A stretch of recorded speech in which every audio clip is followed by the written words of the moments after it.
কিন্তু টেলস তখনও বুঝতে পারছিল না যে এগম্যানই এত বড় বিস্ফোরণ কেন করল। তখন রুজ তাকে বলে, বছর ধরে গুজব ছিল যে গ্রিন হিলে একটা প্যারাডক্স প্রিজম আছে, তাই আমার মনে হয় যে এগম্যান হয়তো সেটাই খুঁজছিল, কারণ মানা হয় যে ওটা খুব শক্তিশালী আর সেটা অনেক বছর ধরে ওই রেড রক মাউন্টেনের ভেতরে রাখা আছে। অন্যদিকে গ্রিন হিল রেড রকে এগম্যানকে দেখানো হয়।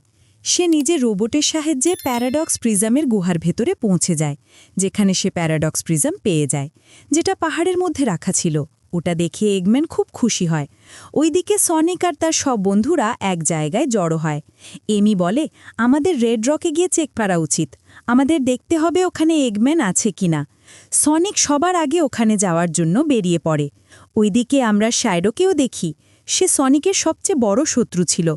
সেও সনিকের মতোই দ্রুত দৌড়াতে পারত।